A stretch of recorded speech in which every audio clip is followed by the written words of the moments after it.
live, baby. The real one this week wasn't recorded. Yeah, I know. We're all three together on time. Look at us. Back. Well, I don't know about on time. I mean, I think we're a couple minutes late. Chad's already let us know about that. Yeah, we were late. That's okay. Tom we're just collectively late, though. Not just one of us late. At least all three of us are here this week. Actually, we were here on Monday last week. We just kind of did some musical chairs over the last 7 days. Yeah, just rotating them out, you know. But it's been fun, dude. Still getting back over the sickness a little bit, but we're here. We're here for it. Knocked out that Saturday live stream, and then TJ, I think it was fun, man. It was a good time to catch up. We'll dive into that obviously a little bit later inside the chat. Tom, man, you've been you're rocking your Blake from Workaholics look right now. Yeah, the hair's down tonight. Letting the hair flow from Workaholics. Yeah, there you go, dude. 100%. And the fresh is that the Fresh Prince hat too? It is. That's correct. Yeah. There you go. Yeah, dude, you got all kinds of style going on. You know what's probably weird for people is that if they don't ever see, because your hair is usually pretty well hidden. You wouldn't even know. Yeah, I put it up. You can't even tell when I'm like at work and stuff, but for sure. I wish it was the curveball though of your middle school hair. They'd really be thrown for a loop on dude. That one. Middle school. Even this, normally I brush it. This is like if I don't brush it out after I take a shower or something, it gets curly like this still. But it's not on the level it was in in middle school and 9th grade. It was mainly 9th grade. It's basically that, except it just went poofed out right there. Oh well, people have seen that picture. We did post. I did have the I did the old money. Yeah, exactly. I did the old money edit that one time, and I used my old picture. Oh, that's true. Yeah, you did do that. Yeah. Well, dude, welcome on to the new Tom over there. What's your name over there, Mom?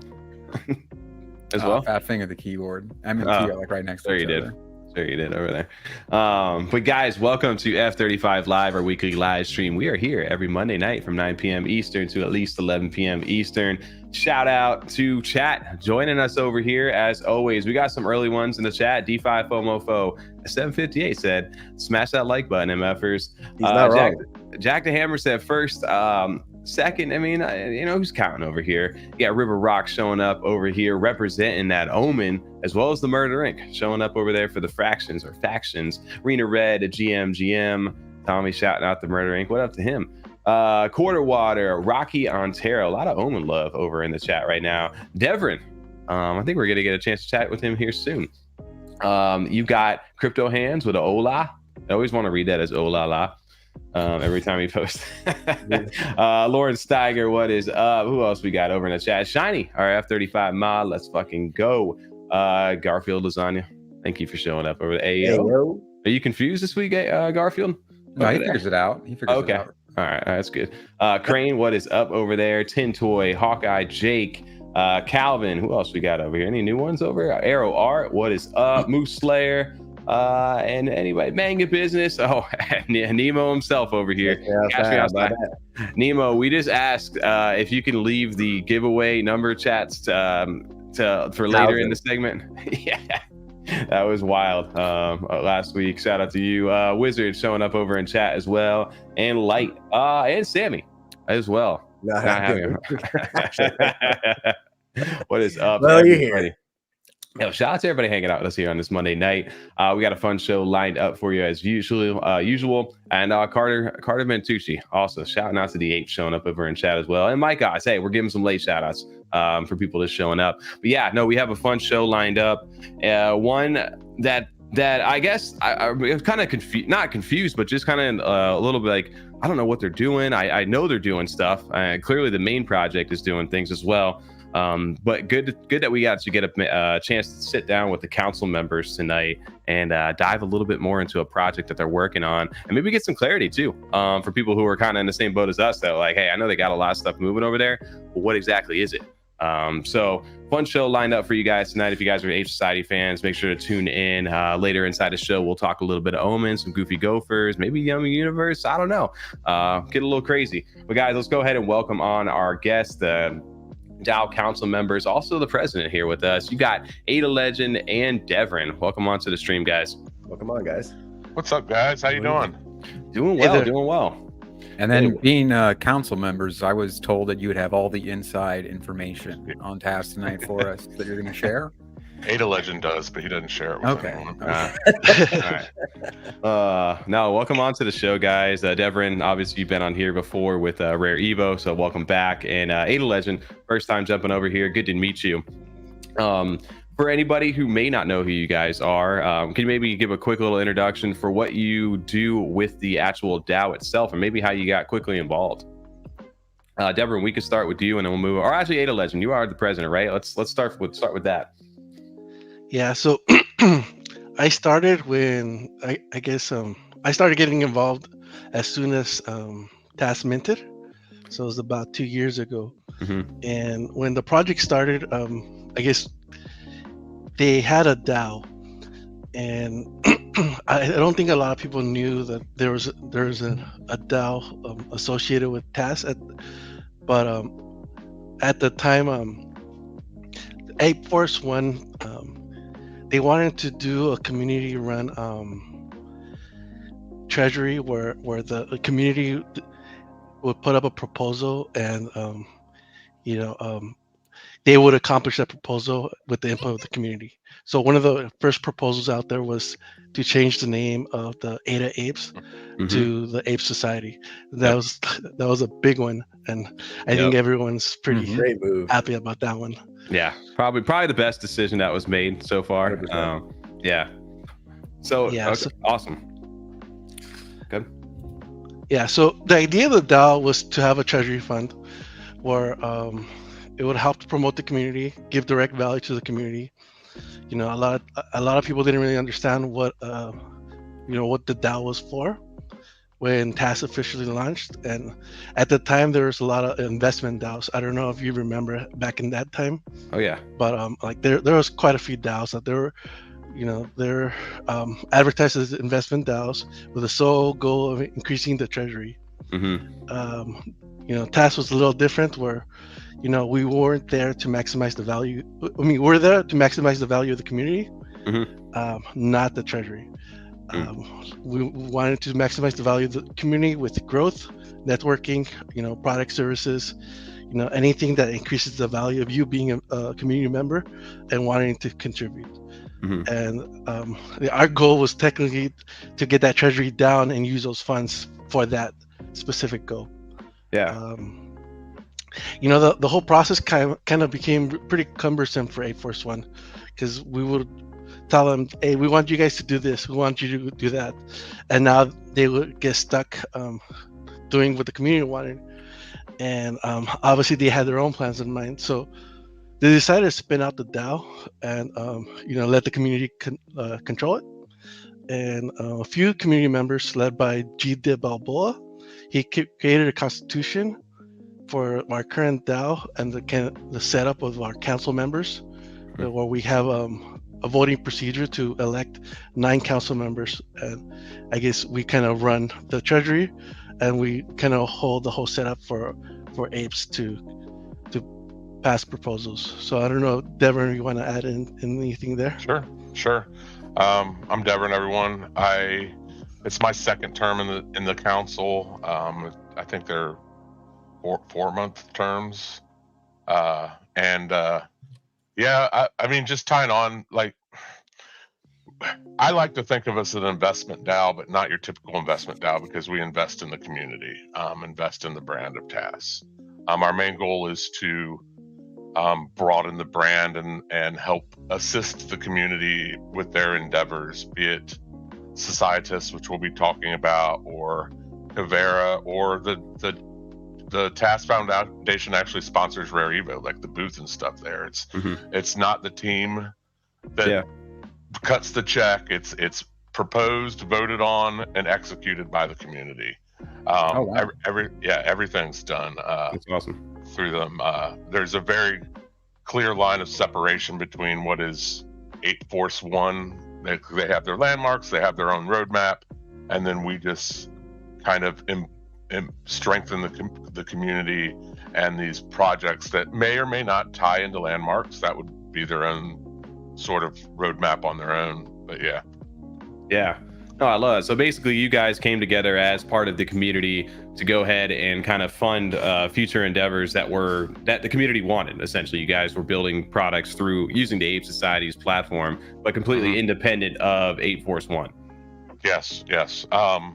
And the proposals are brought up by the community. Everything's done from a ground up method. Our job is to take care of the multi-sig wallet, the treasury, and to ensure that the proposals that come in don't invalidate our legal status, because we are a nonprofit LLC registered in the Marshall Islands. We're our own business entity, and there's just certain things we can't do. We can't do a proposal to just distribute the society to ape holders or something like that. It has to come in certain forms, and we just make sure our proposals come in. We make sure that they don't violate anything legally, and then we send it out to the community to vote. Nice. It's interesting to hear this side. I mean, for something that, you know, we've been doing for so long, there's not a lot of projects we talk to that have this like level to it, just this many people involved, because of how, you know, complex the project is and how much they actually have going on. So it's always interesting to hear this. And I would argue there's as much going on from the community aspect in that ecosystem as there is from, you know, the Congo Matassa and Cardamon. I mean, they have definitely killing it with the stuff they're doing, but I mean, there's 3 community games being built within one project. I mean, name one project that has one game being built, you know, so there's a lot going on. Yeah, no, I that's, I guess, one of the, like, the misconceptions maybe I had originally with the DAO was that, or I guess the foundation, essentially, how that, where that like line of separation was with you guys. But to hear that you guys are your own separate entity, separate LLC, you guys fund the event. So you guys, like we were talking about, like NFTLV and things like that, that's funded through the DAO? It is proposed by a community member. Usually they get a committee together, and it's 4 or 5 community members that write a proposal. They submit the proposal to us. We approve it or disapprove it, mattering on legal status, but something like that wouldn't go against legal status. And bring it to the community to vote. They vote on it. We fund it, and they do everything. They execute it. They set up the booth. They work out the logistics. They man the booth. Everything is done from the community aspect. Nice. Well, pulling that up too over here. So I didn't realize you guys have your own Twitter and everything. So you said was there 9 council members as well? There's 9, yes. Awesome. And those get all voted in through by the community? Yeah, there's you basically submit a ballot to run and talk yourself up, and then they list them all out and everyone votes on it, and the top 9 vote getters get in. Awesome. Okay, so you guys have pretty much been around since right after Mint, essentially, right? You changed the name right not too long after that. Yeah, That's we're awesome. Definitely around since like almost right after Mint. And I mean, we weren't always a legal, you know, entity. Yeah, it took a while. Yeah, A lot of lawyers involved there. I can imagine. I came in the first cohort, you know, for the council member, and I had the idea of creating a board game. Yeah. And so like I presented the idea to the community, and like I want to create this game. I give the details, and the community loved it. So in the process of trying to create the game, you know, I was talking to some game development studios, and we're technically a DAO, but we weren't an actual legal entity, right? Okay. So we couldn't really sign any contracts. And I was like, and I looked into like the whole DAO structures, and I was like, you know what? We need to be incorporated. We can't operate just like everybody else, because we want to actually create products, and we're going to create products. We need to have be an actual legal entity and sign contracts with outside agencies, you know. Yeah. And so yeah, we had a lot of meetings with some international legal experts, and we went through all the possible locations of incorporation. And after a few meetings, we decided that the Marshall Islands was a good fit for us, and we presented that information to the community, and they voted to incorporate the DAO. And then we had a long process to you know, get the legal structure, all the documentation, and you know, all the fees associated with that, and we got that done. And once we got that done, I guess technically, I know on Cardano, I think we were the first officially incorporated DAO, NFT DAO. Okay. We ended up we chose to be a nonprofit organization that issues grants, to advance the community for any ape holders. Nice. Yeah, that's awesome though that you guys have been able to come together, get the legal structure for that, and now you guys are able to operate and move in a fashion where you guys are comfortable and are able to legally do so, which I think is a huge thing. And it's probably that makes it so much stronger for what you guys are doing. I know in the interest of time over here, you mentioned a board game. You had an idea for that, and this before you could sign anything. One of the things we have on our poster here is this SOCIETAS over here, Conquest of the Apes. What can you give us a little backstory? Why a board game, and just maybe a little bit of a backstory into this before we kind of deep dive? Because Kongzi a little earlier threw a great thread together for us over here. Wait a second. What do you mean? Why a board game? That sounds a little accusatory, Tommy. Board games are awesome. Of course, a board game. I mean, you could pick a lot of things. I don't know. I mean, I'm just asking. Important. Nothing wrong with board games. Always. Tommy wanted a card game. He's very partial to Go Fish. So personally, I love strategy games. I play that's the main type of game I play. I end up playing like Civilization, 4X games. I love Catan, and the idea when we first started doing the DAO, there was an idea of a board game, and everyone's throwing ideas, and some of them were too complicated. Some of them, like every time we got a little complicated, let's try to make something simple. And we're like, well, Catan is a simple game, but it's fun, right?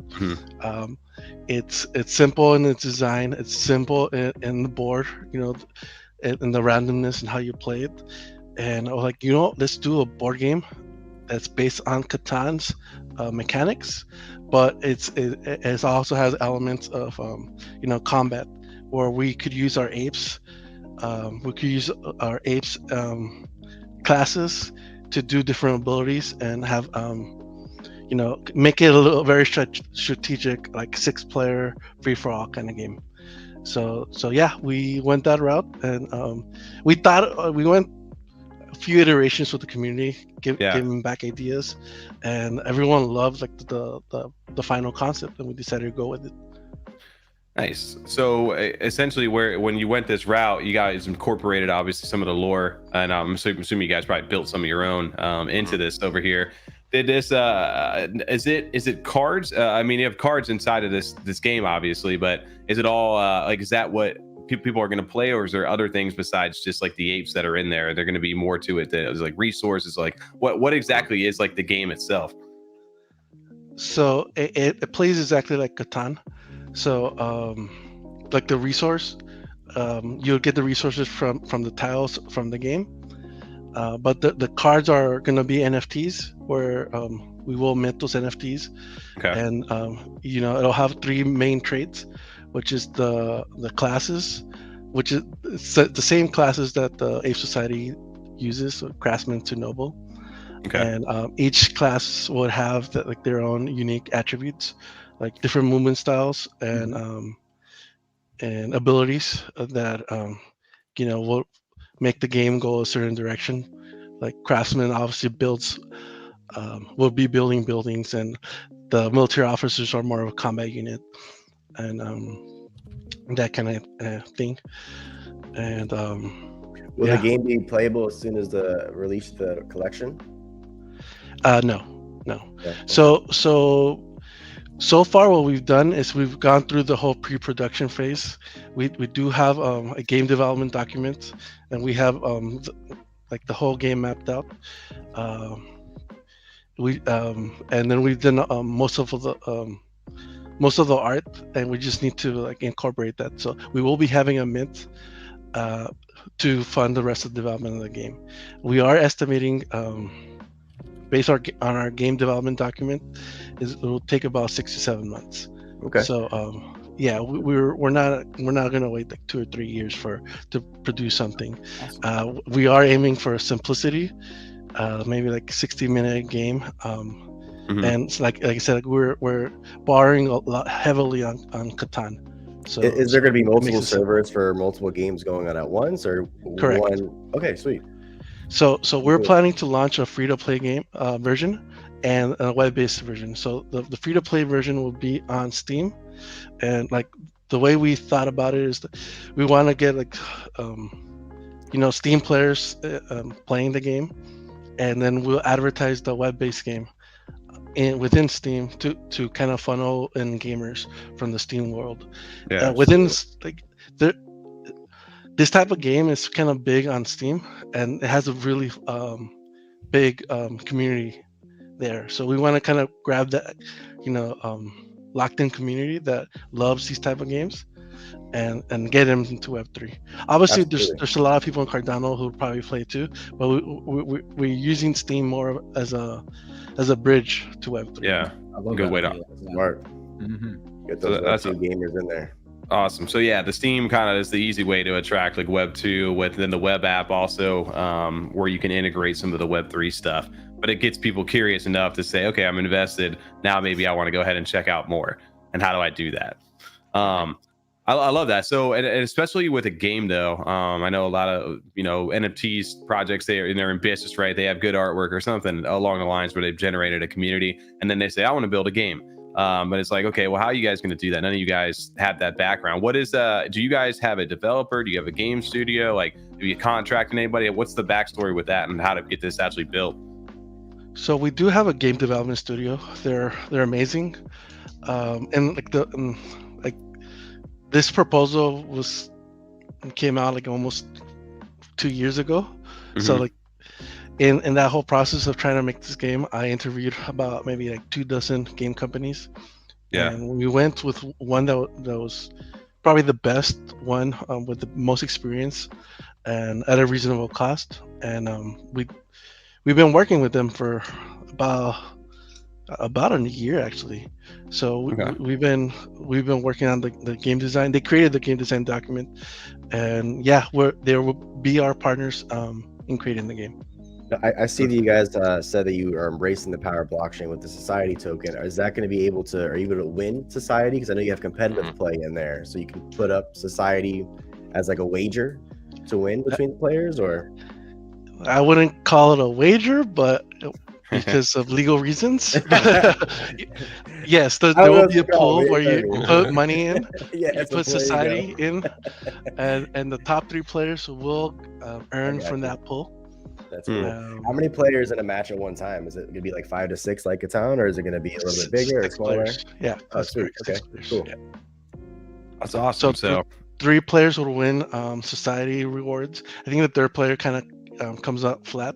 So the first 2 earns the majority, and obviously the 4th through 6th, they don't earn. They don't earn any society. The DAO will get a portion of those fees. So obviously we're a for-profit game. So yeah. So the DAO will. This is a way for the DAO to continuously earn revenue. And it will be society revenue. We do have a lot of society within the DAO, but we do want that society to kind of circulate back to the DAO, and this is one way of getting that society to come back to the DAO and to provide a utility for the token. I love that right there. I see the word rentable NFTs as well, so there'll be that kind of a function built into it as well. Yeah. So the way we thought about it is like we thought about the NFTs, like how they would work within the game, and we don't want people to be forced to have to play with NFTs because we want the pool to be as big as possible.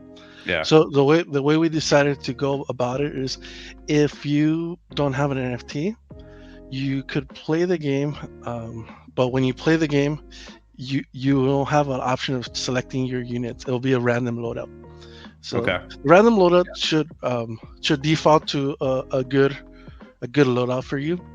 But if you do have the NFTs, you could select your loadout base, like what type of units you want to play with.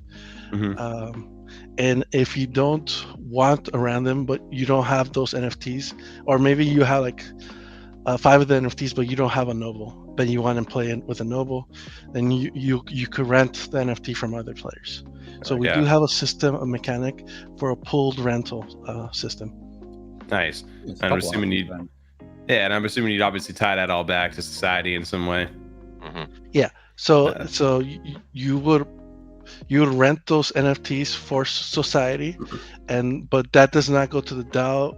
I mean, those fees do not go back to the DAO. Those would go directly to the other holders that are putting their NFTs for rental. Okay. And I are see the that. cards going to be on like a level playing field as far as they're all? It doesn't matter which one you have, unless as long as you play correctly, you could beat anyone with anything essentially in the game. Yeah, exactly. There's not a rarity we or a have higher the card. so we do have the classes. So if you choose a certain class, like they play it a little differently, and then I mean, technically you could play with like 3 of one class and 3 of another class, and then maybe your game will be a little different than someone who's playing with all the classes. Okay, good. But yeah, we do have 2 other traits. One's the level, so you see level 7 right there, level 0. Those don't have any impact into the game, but they do have a higher distribution for the rental earnings. So it will be a pool rental, and the higher the number of the level is, the higher the distribution you'll get from the pool. I love that. So no impact on the actual gameplay. It just rewards you for playing the game more. That's great. Yeah. And then we do have factions, which there's 6 factions, but we don't want it to impact the game. So it's a little bit more of a it's not going to be used in game right away. We have ideas to incorporate the factions, but yeah, we don't want it to impact different people's gameplay. Yeah, everyone has the same level of ability to win, because you're all playing for a pool of money, or not money, but a utility token. But it's so cool that you have ideas for the future too. So you're going to continue to develop and come out with new things for it. As people start playing and get more involved. That's awesome. Yeah, we have like 4 phases. So obviously we're planning for the first phase, but we do have like 3 phases after that to build out the game. So we, and plus we have the whole backing of the entire DAO. So this is a DAO product, and we will leverage the community for this game going forward now and going forward. Yep. A quick question for the leveling here, because it is tied to rewards that are as far as being staked. Is that something that you level up through playing, or is that something where it's a NFT where you minted it and you happen to get a higher level? NFT that you minted and you happen to get a higher level. Got it. Okay. All right. Cool. You can level them up. No, you can't. Yeah. Gotcha. Yeah. These are the ones for our degens out there who want to have a higher level. Hey, I got you. In Cardano, Cardano people love their utility, so we're like, well, I wanted to have high rarity, but I didn't want to impact the game. So we have say our classes that do impact the game, and then we have our levels that don't impact the game, but they impact rewards. So like if you still want to play, you get a level 0 noble and you play with that, right? But if you want like a higher reward, you want a level 7, but you don't have to. You might not be an actual gamer, but you still want to hold. But you want to flip it or even hold it. You can hold it too. Yeah. Do you guys have plans that this is probably like way deep diving into it, to incorporate some sort of like an in-game marketplace through the game, like through your web app to do this, or is this be like relied on to have to go to like JPG or something like that to buy these NFTs? It would be through JPEG store. Okay. But I mean, you never know in the future. I know we were in talks with like Reflect, and things are still early, so. But for right now, JPEG store will be the go-to place. Okay. Oh, yeah, no worries. Well, like I said, so essentially when you guys were able to get this passed through the TAS Foundation, you guys had funding to get it to this point, and now here you guys are getting ready to make this next mint to finish out the game, essentially? Yes. Okay. All right. Cool. So you're not asking for more funding or anything through the DAO at the moment. It's you guys have done what you needed to do with that initial proposal. Correct. Cool. Yeah, Awesome. the game's been developed on now for what, 8 months now? Probably Age of Legend. Yeah, it was the pre-development phase, which generated a lot of the art assets and the game development document. So like, I know there hasn't in Cardano. I haven't seen too many that have gone the game development document route. I think the only one I've seen so far is was it Farmer Nash's game? Yeah. So Mhm. so you know, it kind of gives you kind of like a roadmap, so your developers stay within like a certain framework, and then they were able to develop very specifically for that. A lot of games that don't do that, they kind of run awry everywhere, and you might have like a year, 2 year development time, and they gotta fix things because they haven't thought of everything beforehand. Any plans for like an alpha gameplay or? Yeah, well, we're definitely going to release an alpha. We'll have a big testing session. I think once we start the full development process, I think within 2 or 3 months we'll start testing it out. Nice. Awesome. So that's really fun, man. I'm looking forward to it. So the actual NFTs that you guys are minting won't be what we're seeing kind of on the screen. It will be the actual cards we saw a little earlier, right? Yeah. Yes. Correct. Okay. Yeah. And do you guys have a supply or anything in mind, or is that too not sharing any of that yet? Yeah, we're not sharing that yet. We're probably going to divide the mint into 2 phases. Okay. And we do have 6 factions, so we're gonna do 3 factions up front and then 3 factions later. Okay. Yeah. Okay. So each faction will have their own rarity. So obviously we're minting the 3 factions that have the higher supply, and then the next mint will be the other 3 factions that have the lower supply. Nice. Okay. So in a perfect world, if everything goes to plan, will players be able to get a chance to dive into that this in 2024? Absolutely. Yep. Yeah. Okay. All right. Cool. Well, yeah, we're always looking forward to some games over here because, like we said, we got a game night over here on Thursday. But the more of these games that come online inside of our ecosystem, it makes it so much more fun because it ties exactly into what we do over here. Kind of merges both passions. So excited to hear that, man. Absolutely, and you can get other people involved too, especially when you start bringing like friendly wagers over there and not wagers. Not wagers. A pool. Okay. A pool. Yeah, you pool up your stuff, man. You know what I'm talking about. and we have gone through legals on this quite heavily because this is a game of skill. So I know like poker games or like different type of games is considered a game of chance. So you cannot do those type of pulls, but in a game of skill you are able to. So like I said, we've actually we spun out a incorporated entity for this game, and like I said, we've done all the legal work. We've signed a bunch of contracts, and we're a fully legit company creating this game on behalf of the DAO. Nice. It's definitely reassuring. It's great to hear. Yeah. Well, very cool stuff, man, and appreciate you guys sharing that. And so, any kind of time frame for anybody who's looking to get involved with this? Have you guys kind of announced any of that yet? Yeah, so we're looking to mint pretty soon. Probably by the next maybe about a month or so. Okay. Oh, cool. So obviously we are looking at the market conditions, but I guess our target will probably be by end of February or early March. Okay.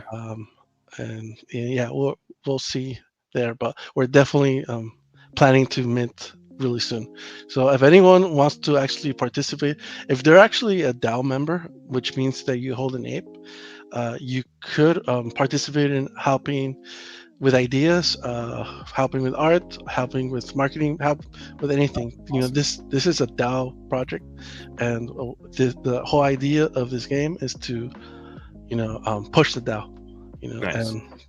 and give a model for actual future products as well, because someone has to kind of be the pioneer, decide how we could do this, how we could, the whole contract process and the whole the whole legal process. We're a little bit different than most people out there, and we want to make sure that there's a model that other people can follow.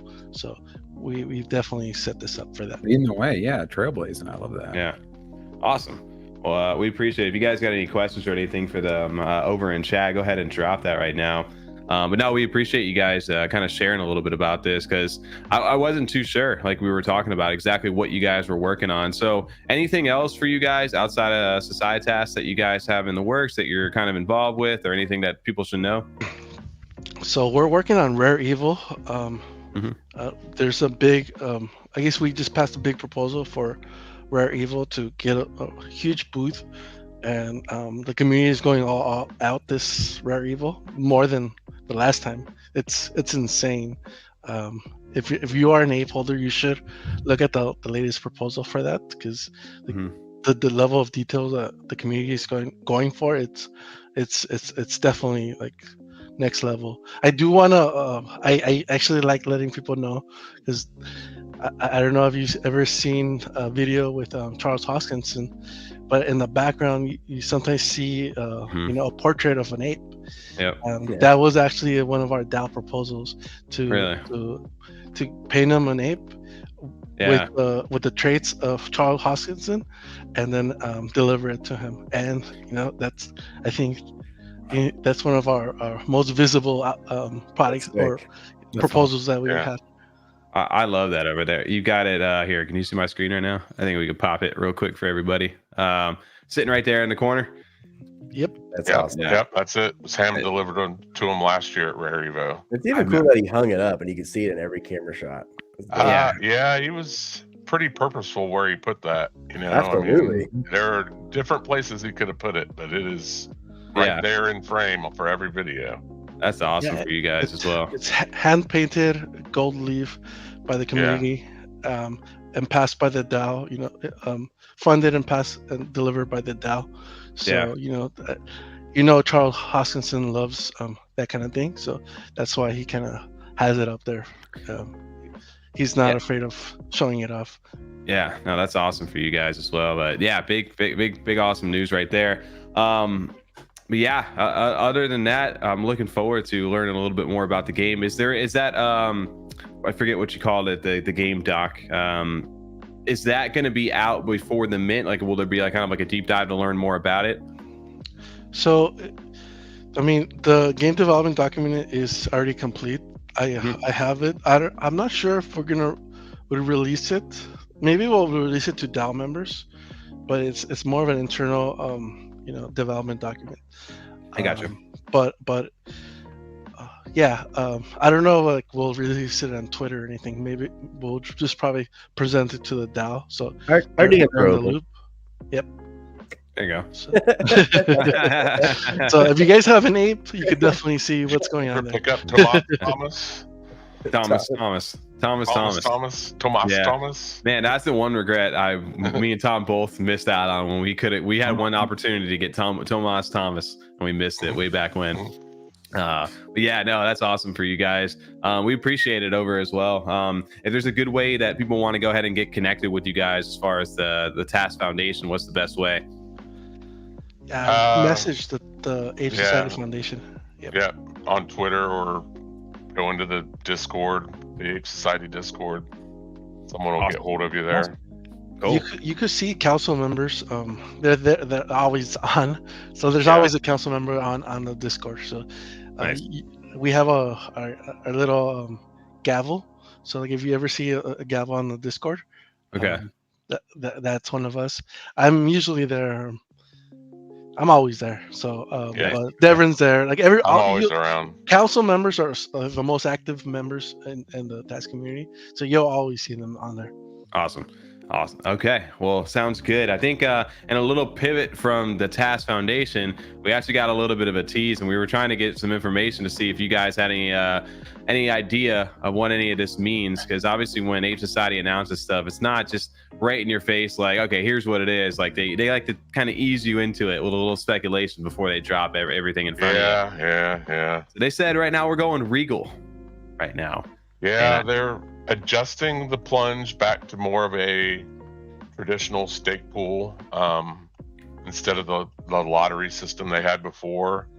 Yeah. And then hinted at like finding nodes and such around other chains and expanding to those. I did see that. I don't know what that entails. I mean, imagine they'll be running. You could run a node for VeChain or a node for.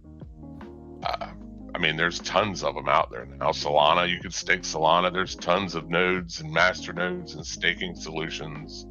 But we really don't know much on how that's going to work and how that ties back into it. Man, I don't know if there'll be like a dashboard on that site where you could like pick which nodes you want to, like they'll do the research for you and you could pick which nodes you want. I really no idea. Yeah. Well, they prefaced it by saying that it's not the Renaissance Part 3, so don't worry about that. And the plunge stake pool, which was basically the one where, right, like you had to, everybody staked, and instead of like getting your rewards every epoch, it kind of pooled up together, and then a random like set of people or something were basically paid, or was it a random one person got the rewards, and then everybody else in that district got paid out basically some of that as well, which is common with all the landmarks. Which is cool. Okay, so that makes sense, right? They're getting people. Okay, people will go ahead and stake here, so they don't need to do anything, right? It's still, if we were to stake the plunge, now it changes over to Everything's Regal. the same. They're just taking over the name, and changing the fee structure for it. So yeah, the interesting part, what you said, which was like the Regal part, is the Ape Society Blockchain Exploration Program, TAS. There's a lot to say right there. But it basically said, in a mission to expand the footprint of our great society, we're headed cross-chain to open validators and nodes on different emerging networks. Under the brand of Regal nodes, we're going to slowly add new chains. We already have some in mind, but make your voice heard over in Discord. When I first thought about this, I was like, what are we talking? Oh, and he said one more thing. Some drops from the air may safely land in the wallets of those who stake to Regal. That was the thing that had me thinking. I'm like, dude, talking about cross-chain right now, like all the hype from all these different chains are farming airdrops right now for all these different tokens for different protocols for things that aren't out. So I don't know if that has anything to do with it either in regards to that, but I would imagine some. So there's a lot of nodes out there that if you run a node, you get airdrop different tokens for running a node of one. If you're running a node for token A, you get airdrop tokens B, C, D, and E for running token A. So maybe that's what they're talking about. Empowering the community to kind of put more money in these nodes in order to get bigger rewards. I mean, there's a lot of research you got to do to find out the ones that are legit and profitable and all that stuff. If they're doing all that kind of legwork and you're just basically clicking a few buttons and going, oh yeah, I'll absolutely contribute to a node here, and I'll contribute to a node here. Yeah. Well, it's another way to add a source of income to this landmark, I guess, because essentially this is still part of that landmark, right? Okay, so that's nothing like overall, I guess. I mean, it could have an overall impact, right? But it's just one more source of income, like how you have Levy, which everybody knows about Levy inside of our system, and that's an amazing landmark to be a part of. But they want to go ahead. It's like, how do you top that? It's always been like the thing that we've thought about. It's like, how can you get better than that right now? But they're very creative in what they do. So never put it past them to do something like that. So I was just curious what kind of information maybe you guys had insight, what your kind of speculation is on this, and are you guys excited for something? I am. I'm curious, excited to see where it goes. I mean, multi-chain's the future. You know, curious on what they do. Because I spent a lot of time talking to the founders, and they're very creative, and I could only imagine like what they obviously have a plan, and we just want to be part of it. Yeah, well, that's awesome. Like you said, you guys obviously don't operate side by side, but you guys are a huge part of that community. So it's really cool what you guys have been building over there. Apes obviously are at the top over here on our chain. For good reason too, for everything that you guys have built and contributed to the ecosystem. So even if you're not an ape holder or kind of priced out, there's definitely different ways to get involved still with the ecosystem.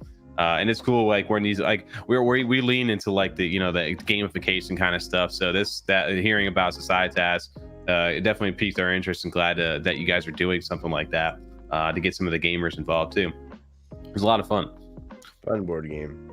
100%. Sometimes people like just to have fun. And if you want to pool some stuff together, go for it. You know, NFAFA. Yeah, NFAFA. Yeah, there you go. But yeah, no, we appreciate you guys jumping over here. We always say these things are going to be quick. Yeah, we'll have you on for a quick little 30, and at the quick little 30 turns into almost an hour over here. Yeah, it happens. Yeah, it's good chatting though, and great having you guys over onto the show, Devryn. Always a good time to bring you back on. I'm sure we'll talk here probably soon. And big shout out to you guys at the Rare Evo. I know you guys are getting your sales and stuff going right now. I need to take a look at that because I'm not sure if I'm personally going yet because I've got my brother's wedding that same month. We signed on some big players. I've seen that. Some that haven't been announced yet. That some of the biggest projects in Web3. You can like use your own assumptions on what the biggest NFT project in Web3 is right now, and they're going to. I just thought Clays are going to be signed on going. I'm not talking Cardano. Oh, okay, got you. What's the biggest project in NFTs right now? Yeah, we know. It's that They're BA. cute. Why? They're cute. Oh, and okay. fluffy. Oh, you're talking. Okay, you're going down more like an Arctic type of route instead. Penguin? Antarctic. Okay. Yeah. All right. There you go. Good call. Like I had to do They the thing. will Like, be there. Some of the biggest gaming projects in Web3. okay. So it's going to be a huge year this year. Tom, Yeah, we have to go. Even Tommy doesn't go. Yeah, I'm trying. No, I'm trying to go. I need to make sure. Wait, are we? I didn't realize that's the month of the wedding too. That's good to know as well. I need to plan for that. Yeah, because we're all in TAS the same. will be there. Yeah. Huge booth, and then a lot of the Cardano projects. But yeah, it's going to be huge. Awesome. Well, we're looking forward to it. I'm sure we'll probably chat more about that. But big shout out to you guys, and also Made a Legend. We appreciate you jumping onto the show tonight as well. Sounds like you guys have got a lot of cool stuff building, and that you guys have been doing it for a while. So appreciate all that you do for the foundation, and also that you guys jumping onto the show tonight. Yep. Yeah, awesome to talk to you guys. Yeah. Good talking to you guys. I'll talk to you again. Thank you. Well, Yeah, we'll 100%. yeah. You guys have a good night, and we'll catch up with you guys soon. See you later. Yeah. Okay, guys. Awesome. That was fun. I I was like able to get some clarity on what the game was about. I'm excited for it, honestly. That really will be a fun game for us again. I know I said it before, Yeah, but it really beautiful. will. It's because it's three players too, and then we play with the community. Yeah, exactly. I see. I've never played. Was it Catan? Is what it's called? Catan. Yeah, someone said in the chat we got to have a Freedom 35ers night. I think it was I'm down. Garfield who said it. Let's go though. It was definitely Garfield over there. Also, You know what's big with that is Aaron and Saran. Huge on Saran? yeah. I can see that. I'm so out of the loop. I was just nodding the whole time like a Catan. Okay, I have no fucking clue what you guys are talking about. But hey, we're learning. We're You know? fun. Yeah. Also, if you guys are here or have been hanging with us, if you're not a fan of Omen either, also shout out to the Omen fans that are over in chat right now. You guys have been keeping chat active throughout this whole time. Go down there, hit that like button. TJ, you just took the plug off while I was about to plug it. Come on, play it. All right, go ahead and hit that like button, guys, if you guys are enjoying the content. If you guys want to chat with us, you have to be subscribed. It is subscriber only mode. Shout out to the Omen fans over in chat. But yeah, appreciate you guys hanging with us tonight. We got dude, I hate the Omen fans, but I love the Omen fans. Everybody needs a good rivalry.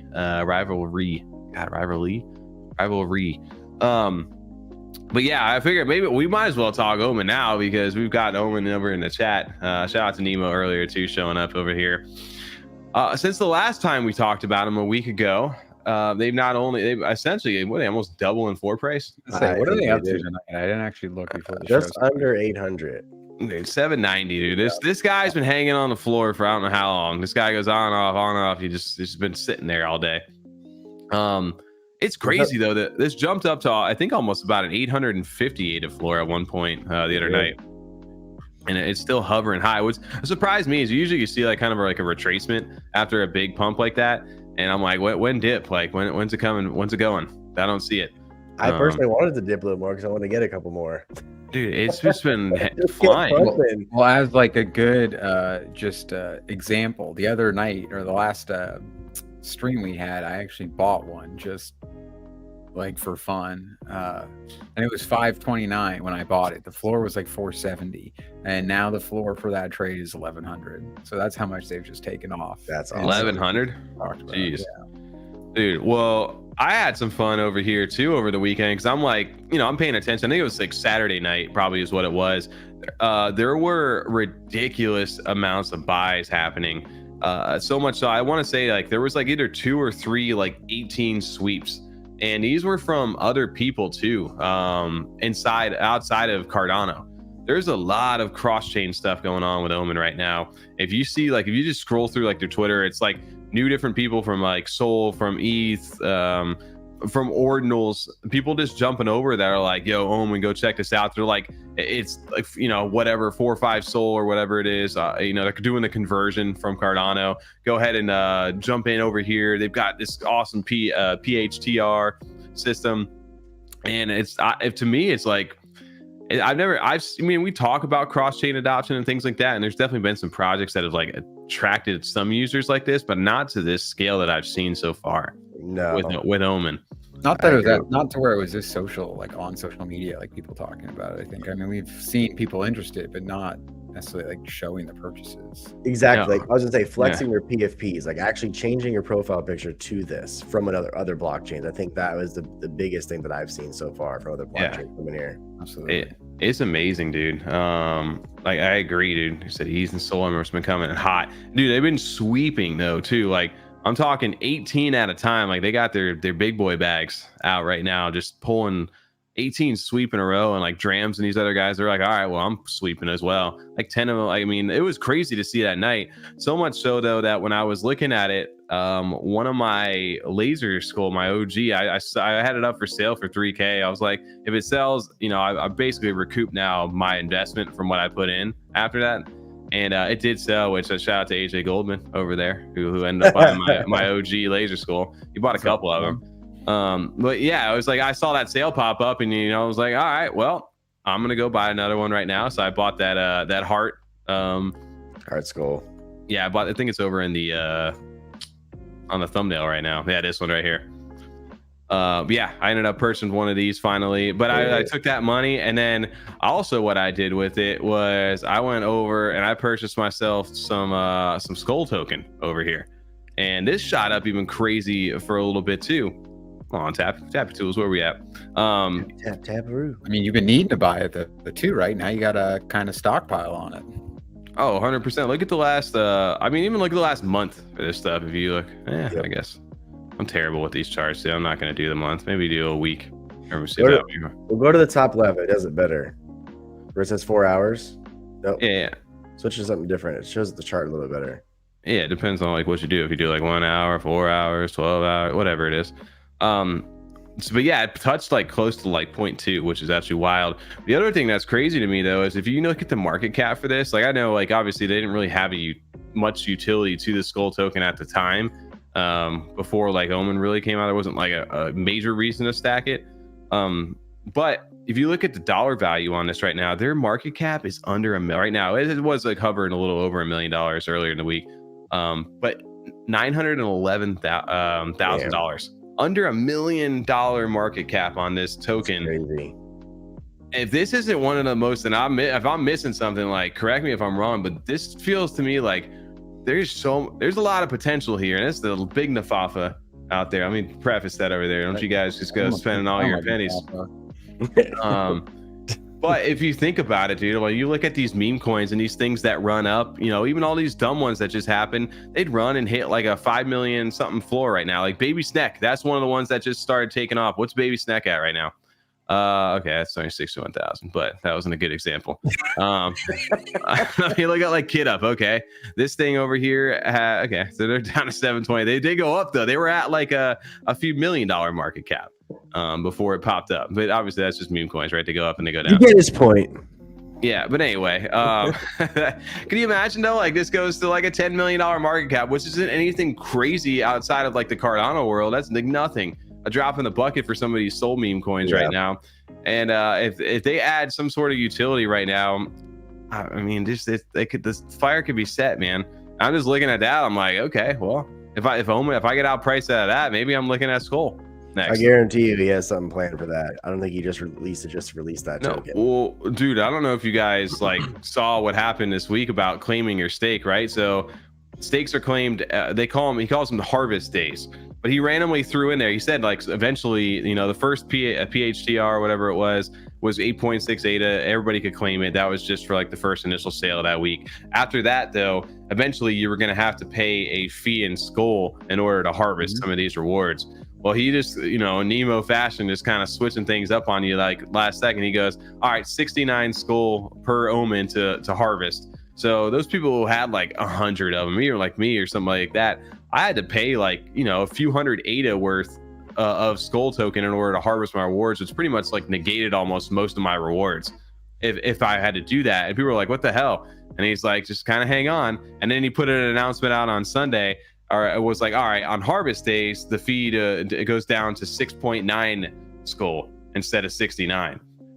So if you do want to harvest, you can wait until the end of the week, which is that Sunday. I want to say it's like 7 p.m. Eastern over there. And then what's the time frame for that to do that? 12 hours, 24 hours, or whatever the harvest day is, which is Sunday. Just plan on showing up on Sunday if you want to harvest. You can harvest it for whatever 6.9 Skull. I think like if I wanted to harvest right now, if I was like, you know what, let me go ahead and do this and click it, like what would it do?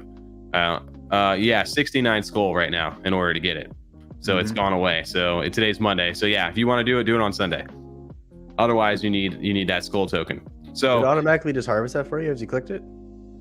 No, it's that I need 69 Skull token. It gave me a little red error message. Unstaking requires 69 per asset. Gotcha. Okay. Okay. Yeah, no, the interesting part about this though is just like, okay, he just throws like these little like gamification things at you. It's like, all right, you got a choice. You really want to take those rewards, you're going to take a significant hit to them because you'll need that Skull token. But it also creates a buying loop for Skull, right? Like people have to purchase this if they never had it before, especially if you just got into it at Omen, like you need Skull token now in order to harvest your rewards. And if you really want, for the people that they hang out a week onto this stuff and wait and don't, do anything with it, okay, then you get a significantly reduced rate at 6.9. You can go ahead and harvest and it's not too big of a fee on you. And then you can go back and stake or do whatever you want. It's just like that gamification, dude. There's always like potential there for there's real. A little twist every single week. So my thought with like Nemo, and I'm like, I mean, if you look at, I've got 51 now of these Omen at the moment. I think I'm over up to like 1,095 ATA from just hanging on and staking right now. And if I do the math on that, man, I was like, what have we been? It's been 3 weeks so far. I've made an average of 365 ATA per week right now. Doing nothing, just hanging on my stuff.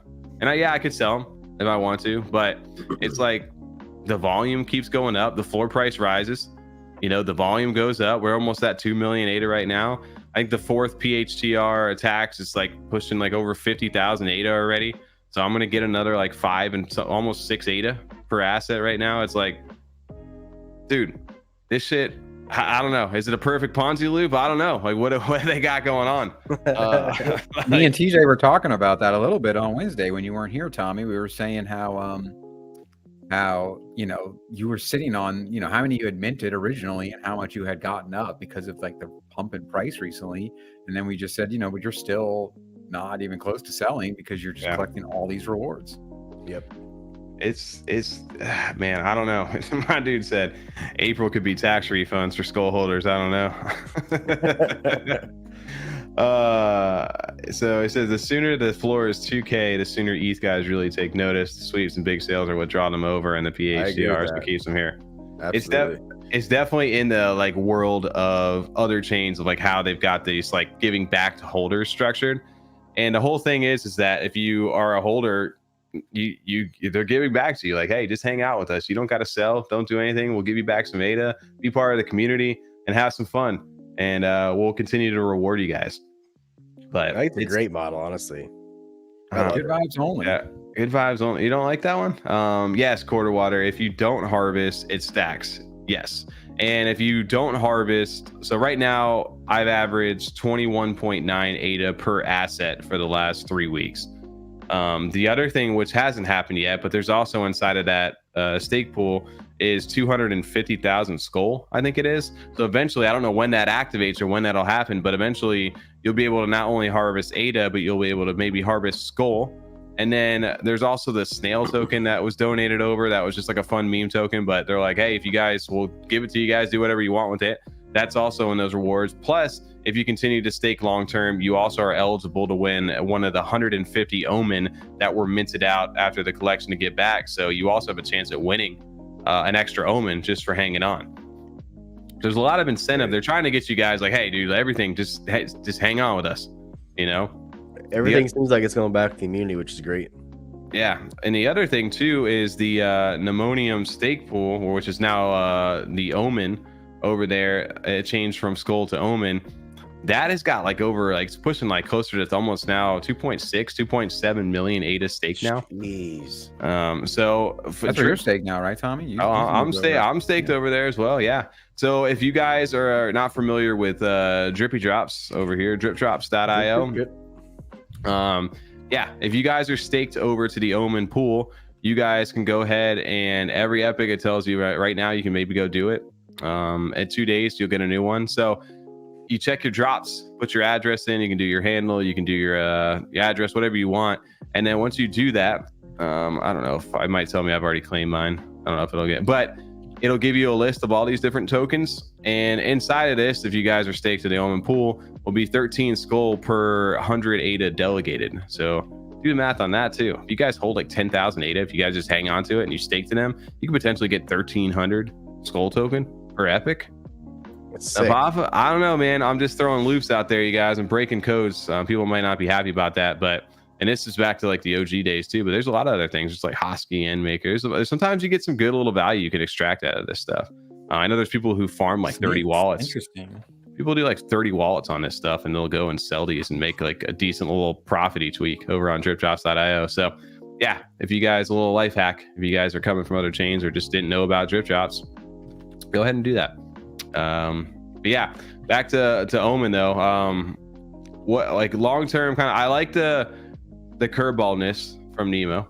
I love how he just kind of like keeps you guessing, keeps you on your toes. Yeah, and he just is himself. Like he pings you like 20 times a day about what's going on, and he's just himself. And maybe that's not for everybody, but I think it's really cool that we're getting some adoption, some looks from other chains because of it. And like I said, eventually that liquidity flows overwards. Once people get interacting enough with the chain, they start finding other stuff that they like to spend some money on. Maybe they made some money on this. Who knows?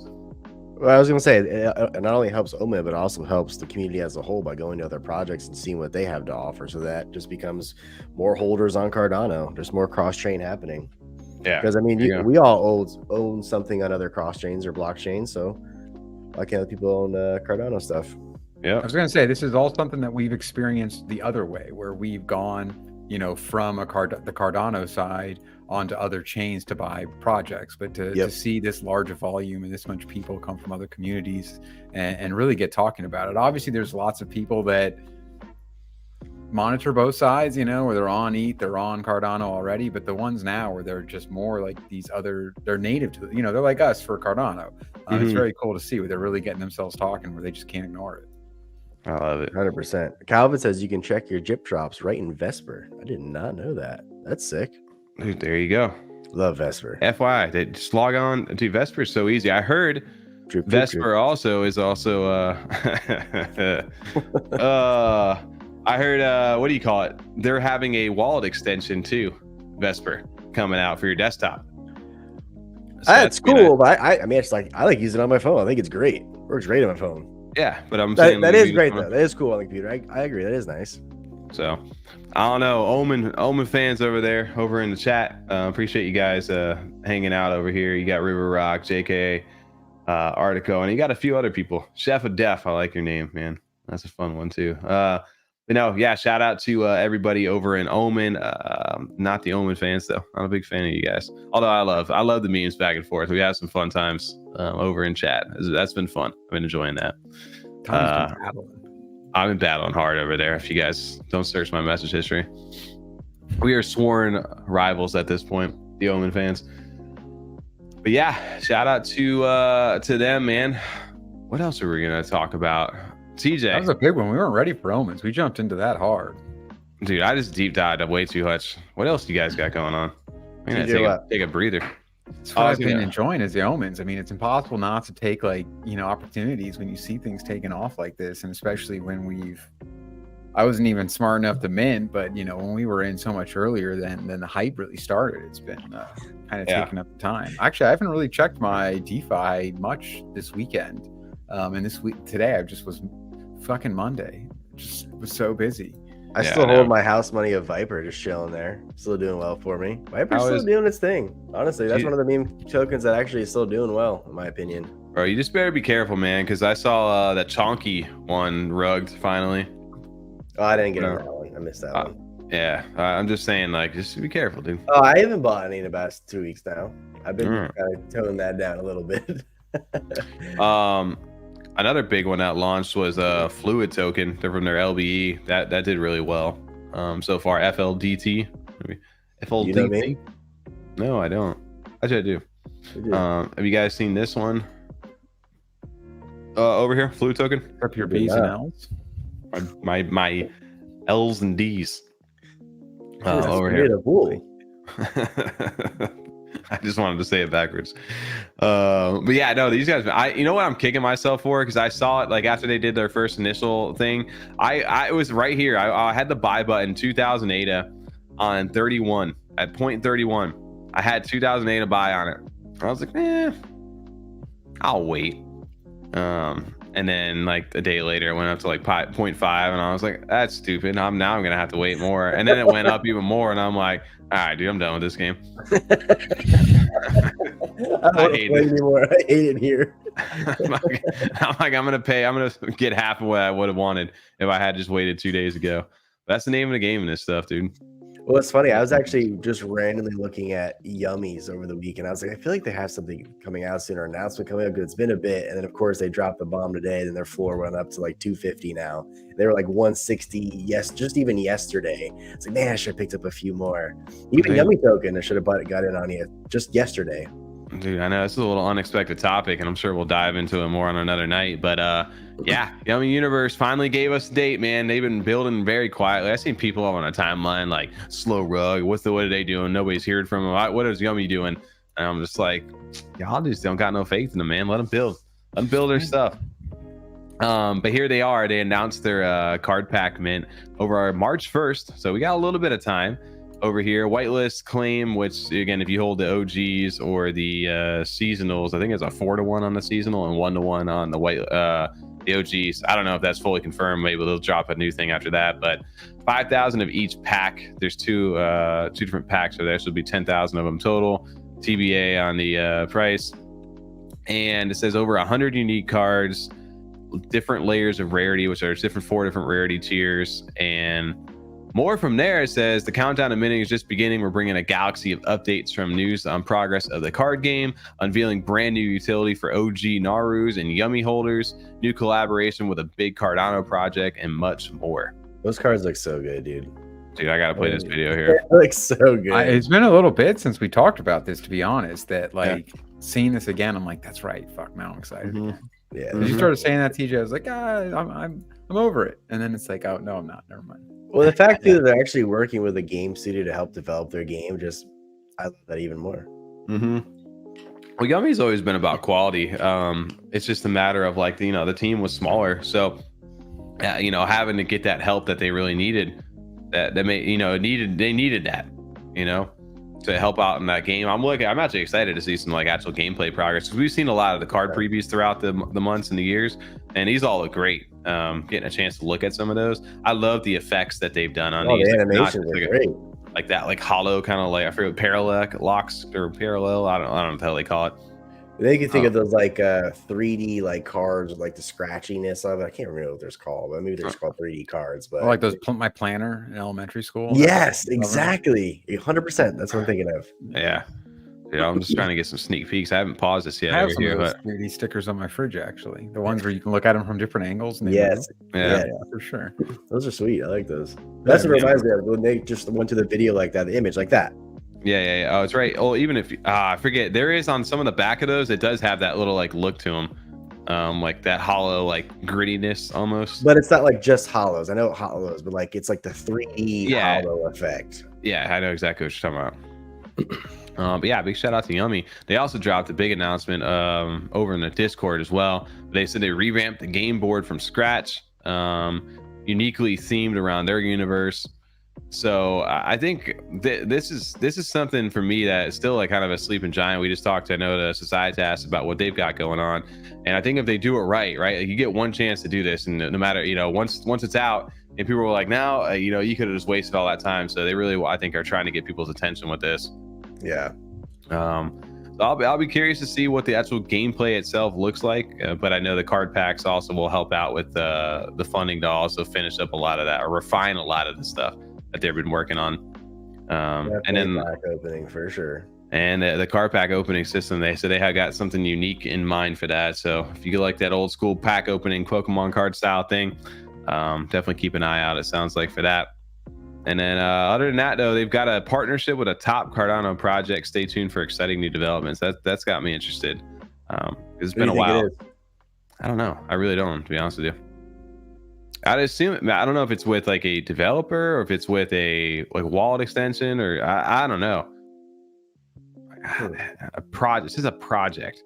I don't know. I mean, I guess you could technically call all NFT Cat stuff Tools, Dex Hunter. Like this would be like my go-tos. Maybe I don't know. Can you imagine they do something like tool heads to get Yummi? I don't know, like how Clay did it. True. I don't know. I have no idea, to be honest with you. And then the other thing too that's got my interest too is that our focus on delivering tangible benefits for NARU OG holders and enhancing Yummi utilities. So it really sounds like they're leaning into that OG, that's maybe why that little run happened over here for like the OG people. Now they're just literally before the show is like 230, 240. Okay. Yeah, so it jumped pretty quick. Didn't know. Wow. Jump 300. Man, Yummi's been around for a while. I know we've obviously been talking about them for years, but it's good to see a team like this still building, still got some high quality stuff. And like I said, a lot of this gaming stuff is going to shock people going into next year. I think that's when a lot of this stuff will really start to take off. And one thing too, I know they have been developing on the side as well, their Web 2 brand. So I think they're really in the works of trying to bridge the Web 2 to Web 3 by going to all those little Comic-Con events and kind of showcasing the NARU character out there and what they have to offer as far as merch goes. I think that branding and marketing for them was pretty strategic and smart too. Absolutely. They know exactly what they're doing. 100%. Like it's not just like, hey, we're working. It's like, no, we're over in like these actual like real life events and getting our brand out there across from Pokemon. I remember seeing that video where they were just like literally, it was kind of surreal to see them. Like, they're the little brand right now that's growing. But they said they had attracted a bunch of attention. They've sold out all their merch every time they do this stuff over at these Comic-Cons. So to see that stuff out there, I mean, that's huge for them to get brand recognition outside of just Cardano. Like Absolutely. look at Pudgy Penguins, dude. What are they, like a 16 ETH like floor now, like something stupid like $30,000, something crazy. And I remember when those were just like a few ETH. I guess things where you kick yourself, but it's like though that thing into making that jump to Walmart and now like all the extra stuff, that visibility, that just like the way that it looked. And I can 100,000,000% see that with like NARU, the brand. I can, obviously it resonates with people that are selling stuff out to people who know nothing about NFTs. I think it's the video where they're right across from Pokemon. Yeah. Yep. Yeah. I wonder how that interaction went. It's like, oh, what do you guys do? What are you supposed to be? Like, you know what I'm saying? Like, if any Pokemon needs going over. Dude, they're the big dogs that are like, who the fuck are these guys? Who the fuck is that guy? Exactly. That's what they're like. But they're like, all right, that's cute. We're going to take our $1 billion franchise that's been around for almost 30 years now. Shout out to CV Hatch. I haven't seen you in a while, man. Good to see you. I haven't been looking over in chat at all either. What is up, everybody? Shout out to everybody over in chat right now. Also, shout out to Yummi Universe. Good little fun update that we weren't planning on talking about, but love getting a little. TJ snuck that one in there. That was cool news, though. It was exciting. You think you texted that right before show, and Tommy, you were like, "Yeah, guys, you don't get my retweets." Clearly, TJ doesn't have Tommy's notifications on. Clearly, I was watching a 3.5-year-old and an 18-month-old between the hours of 4 and 6 before I go to bed. Clearly, that's why I didn't see it. But yeah, you know what you were doing this weekend? You were having some fun over in Legoland. We were over there doing an interview. Crush it. with Ryan from Goofy Gophers. Shout out to Ryan, man. That actually ended up being a lot of fun. Me and Tom, I know we were kind of reflecting a little bit on that. Did you guys get a chance to join us on Saturday? If you go over and chat right now, we spoke to the founder from Goofy Gophers, Ryan. Second time we've had him onto the channel, but this is like a really in-depth, like deep dive of their tribesmen right now. Then I didn't realize a lot of the work that went into this. Like they said, they were working on this for 6 months prior to this happening. They finally got all their artwork and everything finished to the point where they were ready to release. It just so happens they're running close on time before they're placing that next order with their Kingdom Trust and their compounding bats for the Gophers. Basically trying to put $1 million order in is what they're trying to do to get the best like hash rate and secure the most miners in this bulk order right now. So in the future for sure. Give me the Spark notes or Cliff notes of this. The TLDR, TJ? Yes. Oh, I got you. Real quick. Is anyone Let's just watch the interview. Let's just watch it real fast. No, I literally have a 20-second segment in here called TLDR. I can play it for you real quick. Take 2 seconds. Play Here we go. Plug in our own stuff here. Let's see. There we go. And if you're in chat, you haven't done it yet, give us a thumbs up real quick and hit that sub button if you want to yell at us or anything. Well, Tommy and TJ, did you guys like the video this week? I did. Oh, there you go. See that like right there? Right there. 59 likes. All right, here we go. TLDR mint info right here for you guys. We're gonna. If you guys missed out over here, Tribes is minting next week on the 26th at 6 p.m. UTC. Mint price is $1,500 US or equivalent in ADA value at that time of snapshot. And it's Gopher holders will get 1 mint for the first 24 hours, and after that, it opens up to the public. Correct? All correct. Yeah, perfect. Awesome. There you go. There's your TLDR. Thank you, Tommy. Thank you, Tommy, for that assist over there. Hey, blow your nose, dude. No, man. I'm not sick anymore. Not Saturday, I'm saying. You should blow your nose. Okay. All right. Thanks, man. Saturday, Tommy needs to blow his nose. Dude, so TJ, you didn't get a chance to like fully listen back to that, but yeah, basically, like you said, there's 400. These are all one-of-one NFTs. They were all created individually by the Gophers artists. None of them are the same. None of them are like repetitive traits. They're all one-of-ones, and these are going to be $1,500 US, whatever that is in ADA value. Which kind of sucks because ADA's been taking a little bit of a dump, so that's going to be more ADA at that time. But basically, the way that they describe this mint is that you've got, your basic level, entry level exposure to crypto mining with Goofy Gophers, right? Like the original collection. The Kingdom Trust NFTs are like your business, your B2B, or $10,000 minimum. This is more for like heavy investors that want to get a decent exposure into crypto mining without all the hassle. And then there are a lot of people who are like, we couldn't quite make it to $10,000. We wanted like a middle tier option. And this was like, okay, $1,500. This is like 1/3 of a miner. This is our option here for you. But not only are we just going to drop another collection, we're going to add a whole new layer in gamification to this, plus more rewards and a faster compounding time is what it is. Gotcha. So, because this one's not exactly for necessarily, casual fans of, definitely not a casual. Yeah, obviously with the $1,500 price point, a lot of people will be priced out right away. But yeah, this is like you said. There's that kind of there was a room, it seems like, in their community of people asking for it between, doing something like a DripDropz and just being a regular holder. But they kind of found that middle ground. It sounds like. Yeah. Go ahead.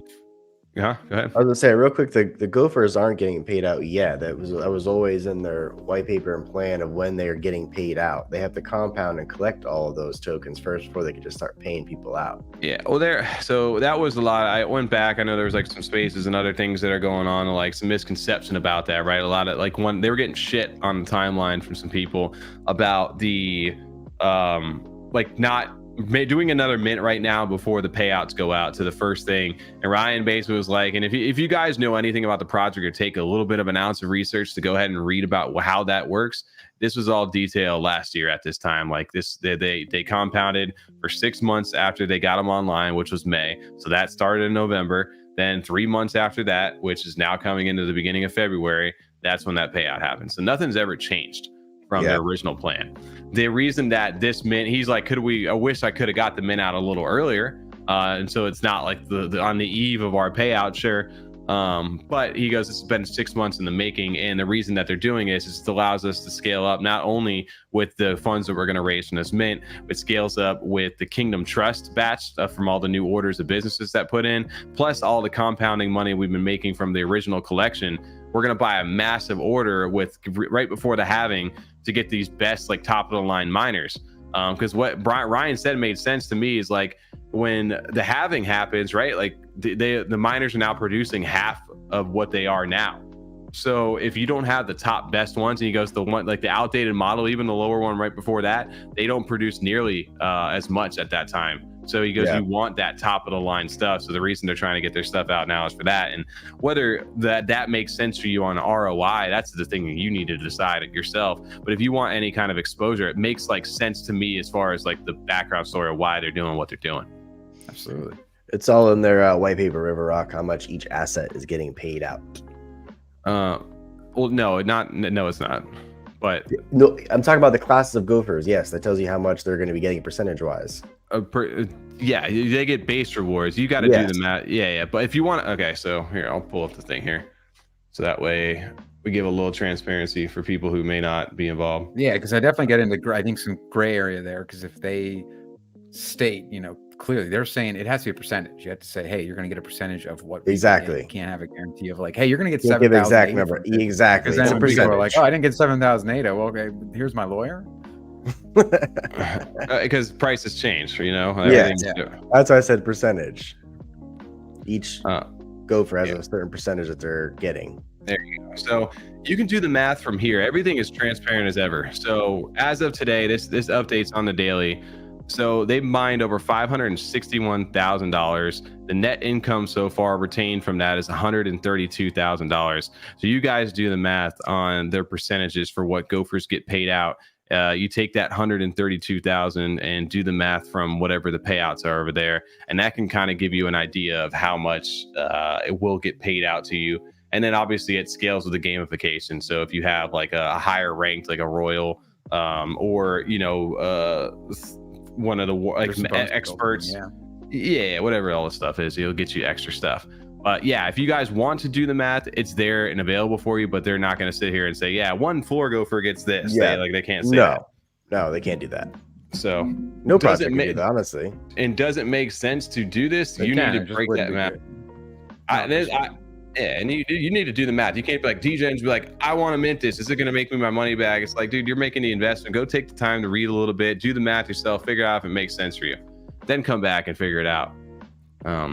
That's usually not how it works, though, right? DJs just want money. I just YOLO it, dude. But like I said, it's all about scalability with this stuff. It's not like I'm going to get an instant return. It's like, hey, we're doing this in the bear when things are at their worst, so that when in the anticipation that the mining stuff they're mining goes up in price and does well over time, this all scales up. Like he was talking about CARDANO or whatever that they mint over there, how that was doing all right. It was like somewhat profitable, but then the price of CARDANO went up 3x, and all that stuff they mined just went up 3x. Basically scaling in that thing. So I don't know, $1,500 it's definitely not a zip and flip type of mint. It is something where you need to really think about it. Yeah, it's like, hey, I'm gonna put some money up. The other thing about this too, there's only 400 of them, right? There's a 3-month compounding period. So just so everybody knows, if you guys buy one of these, you're not gonna see rewards until 6 months later. Once they mint out, they have a 3-month compounding period, meaning that they are generating funds enough so that they can buy more miners with that money. And after that, then they go into staking mode for the next 3 months. And then that's when that first payout happens. So assuming they get them online, I don't know, by March, think about that. You're probably not seeing a payout until at least September. So keep that in mind. Yep. But they've got money and I want it now, Tommy. I know, dude. DJs don't like to hear that. Hey, I got you $1 over there. But anyway, yeah, so they've got some fun stuff over here. I do love the theme of these. TJ, if you had to pick one of the 4 kind of classes between the Pyro, Trenchers, Botanist, and Deep Dark, what are you vibing with? I said Deep Dark in the chat. Oh, did you? Okay. Yeah. My bad. I must have not this stream, because I thought it reminds me of the lava level on Super Mario Brothers. They're playing that ominous music. Yeah. I like No. the deep darks too. I like deep dark. Exactly. They've got some, I don't know, they've got some fun gamification in here. They were talking about like all the different classes, and how they've got like a chief, a shaman, elder, and tribe folk. What I'm curious too is like they've got 6x reward multiplier. Can you imagine we get, this is like only one of them, so there's 4 different tribes, so there's 100 different one of those different like botanists, deep dark, and all those. Only one of these inside of that collection. So I don't know, will I get lucky again and mint another one of one? That'd be some wild luck. That'd be annoying luck, but yeah. 6x good for you. Yo, Come on, That's TJ, we're good. all gonna make it. Yeah, fuck you, Tommy, if you get Yeah, that. that's what I'm saying. bro, I don't know. I'd probably sell it again. I know you would. You definitely would. Even a 1-on-1, you gotta sell it, dude. Unless you like to hang on to those things. I learned my lesson once. Wasn't gonna do it twice.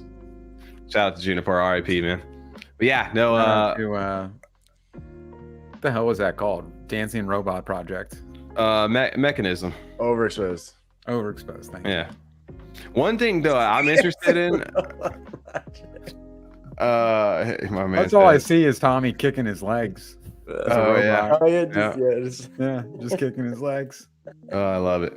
My interesting part about this mint after that is obviously, you know, the gamification thing they have fun with was this like religion system they talked about on how like your religion can spread between the different like kingdom that they have, and it's based on like secondary market activity, like burrow percentage, and then each of those 4 different classes have a boon to them where it's like Deep Dark's Bitcoin, Trenchers are Cardano, Botanist, Litecoin, and Pyro's Dogecoin. So whatever one performs better in that quarter gets like a boost, and they get an additional 30% extra rewards depending on which religion that thing holds. And funny enough, like we and Tom didn't know about it, but the Goofy Gophers all have like a natural like location or region that they're from, and all of those will also spread into the their metadata as well, so they'll all be impacted. So even if you own a Goofy Gopher and the religion that your Gopher's in wins, you'll get that 30% reward bonus too, which is pretty cool.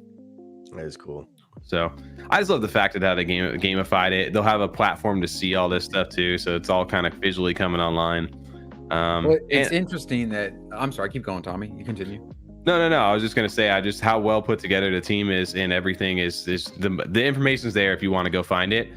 They're very transparent about everything they do, including all their invoices and all, like we just showed on the dashboard and stuff like that. Like it's there for you, and I love that he's kind of leaned into the gamification and how well they've done as far as like a business where they've just been able to like facilitate it. They've got all the structure down on how to do it, and that all these projects, including notable ones like Dirtbirds and more, are reaching out to get in on this.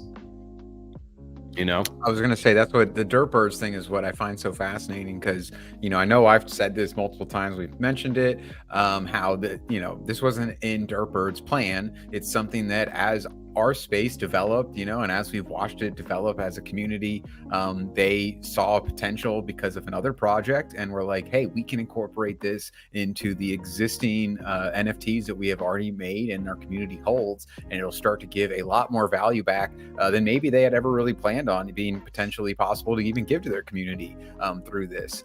So to have seen them adapt like this, then see the Gophers on the other side where they've come in, Ryan's come in so clear cut with like their vision the whole time. Like you said, Tommy, how much of this was announced over a year ago? You know, it's all very transparent with what they're doing. But then at the same time, they do have those areas where they can kind of, you know, bebop a little bit and get in there, like this specific mint where they kind of found this space in the community where there was a gap and people kind of hadn't or expressed a need. I'm still very curious to see how it'll sell.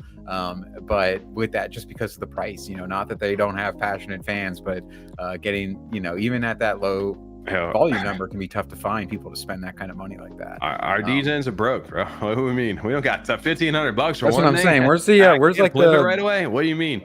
Where's like the cartoon mouse? It's like 9 ATA to mint, where they ends up like 15xing. Those are the ones I can get into. I mean, I get that though too, right? Like people don't have a lot of money, but they you know, you hit those little lottery tickets that gets you maybe a couple hundred ATA, and then you run that up, and maybe you spend it all, maybe you don't. But this is definitely one of those ones where it's an investment.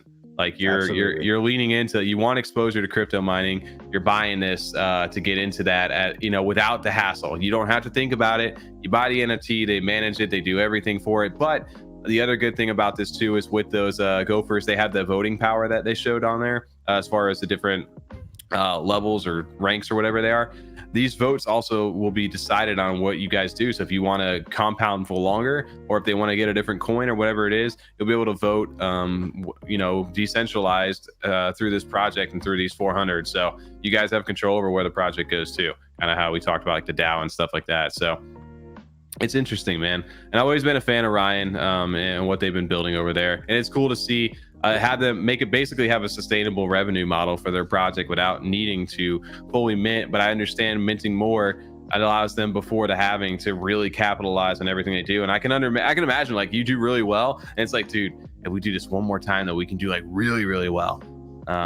How is this going to be received in the community?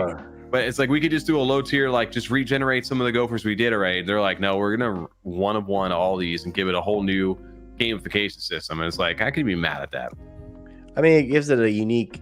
I'll show you, Tommy. To it because it's only 400, and each at 400, like you said, this is an investment. $1,500 is not a small amount of money to be minting. So really and truly, you got to think about what you're getting into to know that you really are getting a 101 out of 400, essentially.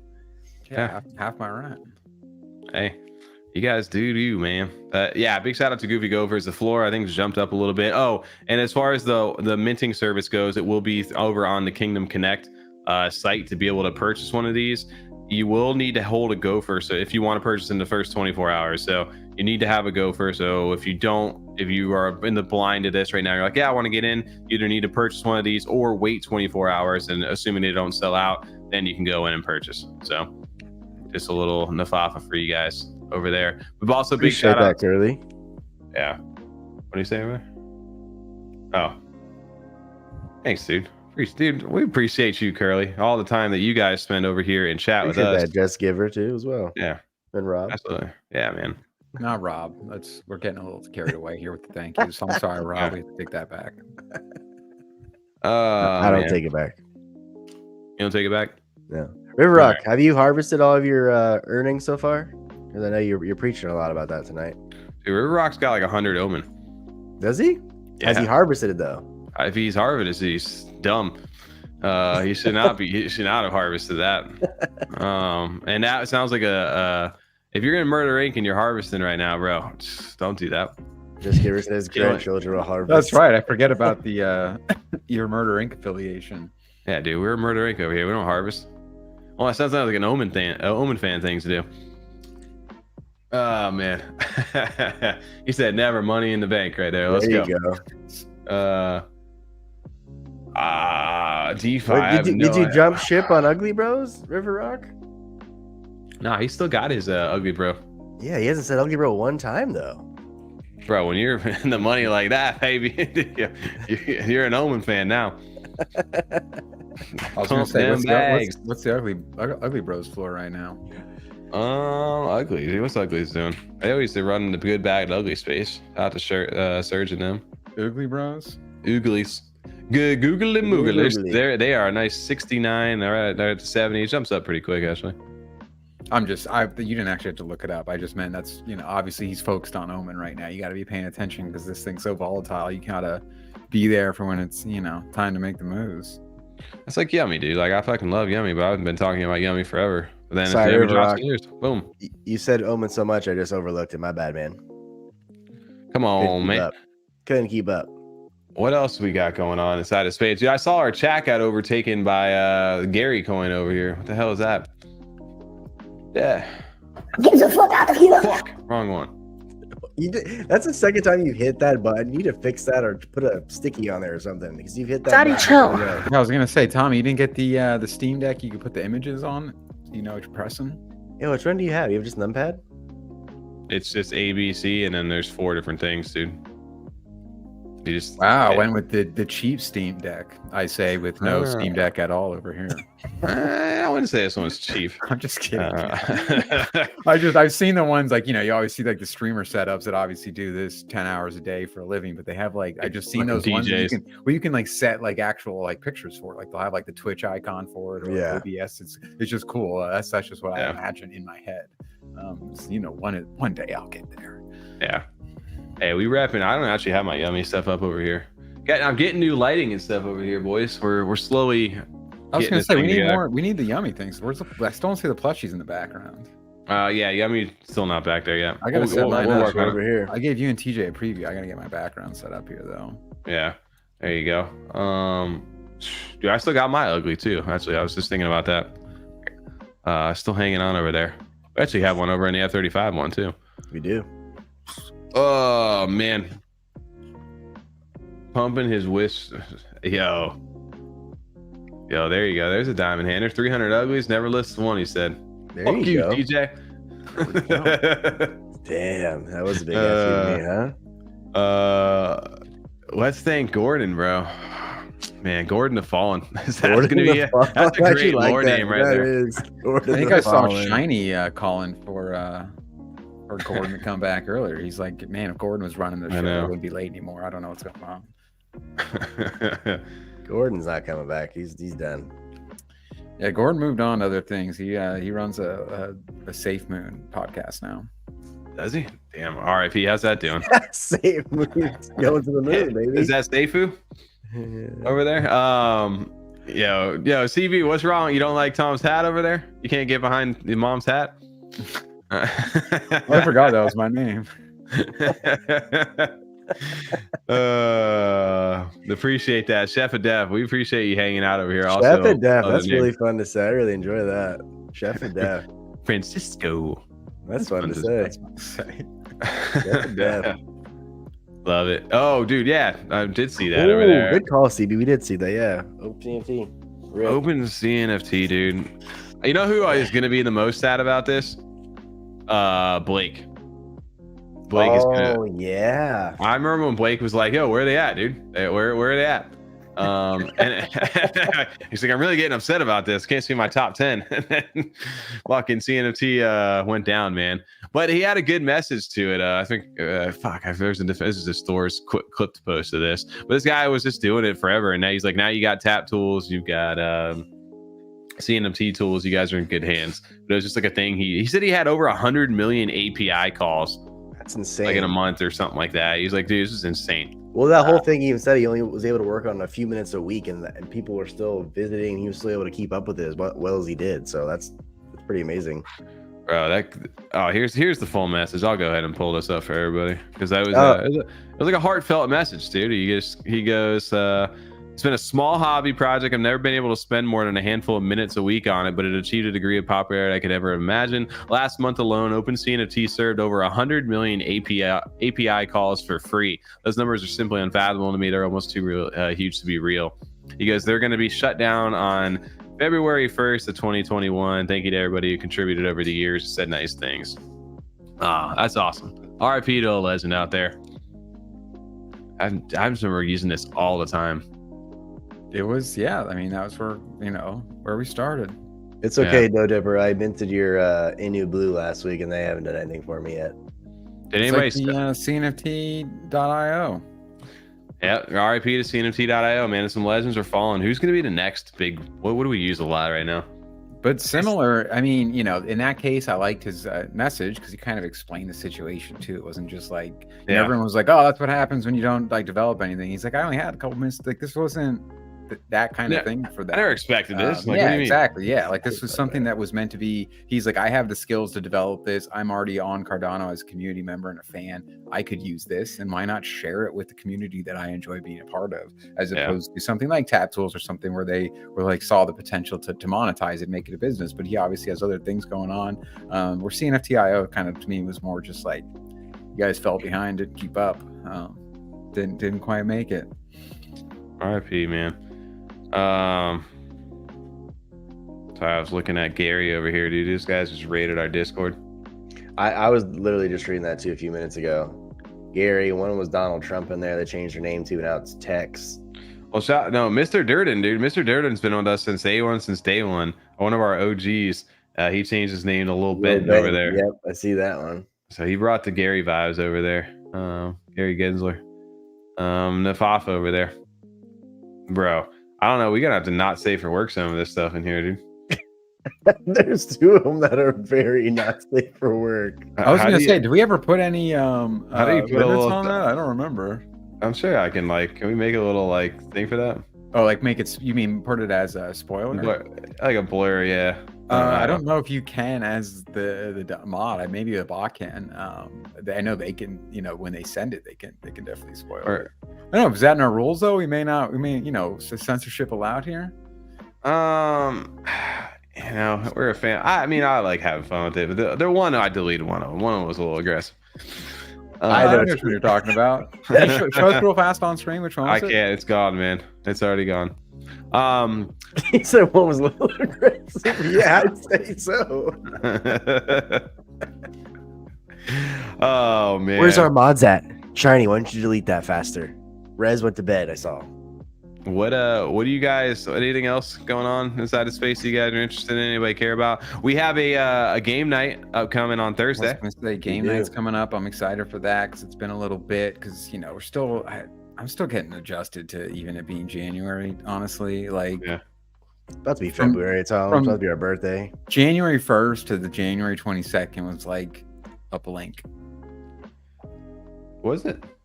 It went so fast for me. Yeah, like the fact that it's the 22nd already is blowing my mind. So I'm still trying to get my feet under me even. Yeah. It doesn't fuck you up too, Tommy, being sick, because then 4 or 5 days pass. Mess me up.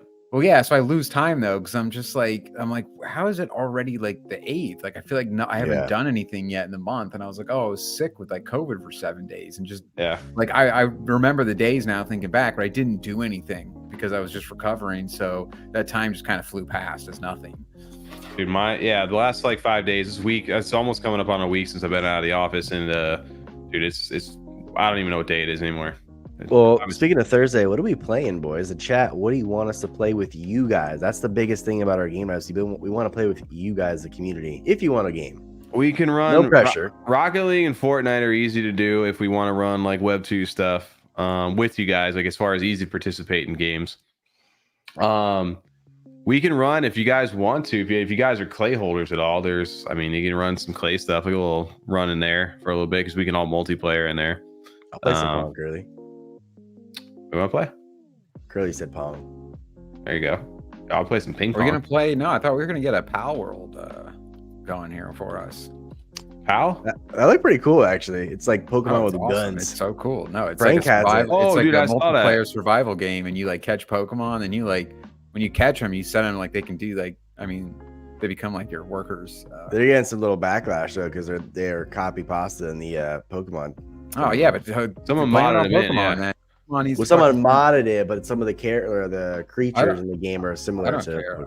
That's fine. Either. I know Pokemon needs to step it up. They 100%. just keep releasing the same game every 5 years, and it comes out on the Switch with 20 FPS. It's unplayable. They need to change it up. They love Pokemon, they love the world, but they don't want to keep seeing the same essentially game keep coming out. They want to see them do something else with it. And this is much more modern, fits in with what's popular with gaming right now. It's fantastic. Well, now maybe we'll play it. I don't know. Yeah, he said it's fun. Oh, it's cool. It's awesome. I haven't got to the guns yet, he said. Yeah, and you play with you start a world though. I don't know what the max is with adding people to your world. I'd have to look into that. Because it's possible we could have a private world. I'm pretty sure we could Eddie's. Is it free? Run around with it. No, it's $20. Oh, Power. Oh yeah, see, that's gonna be tough. But I don't know. Maybe we get a couple things in the works. I don't mind buying it, but if we want to play, but we also got cornucopia. There's some other things. We just need to get these Web 3 games. We should look up free emulators too. I'll 1v1 you guys with some Goombas. All right, I'll do that.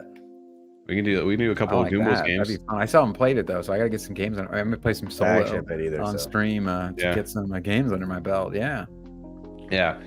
Clay Falls is fun. It's also frustrating and but that'd be fun to do a speed run. Who can get finish first, the fastest on clay? I don't have clay. Oh no, I got my good Charlotte one. You can play with that. Yeah. You need pants up. Yeah.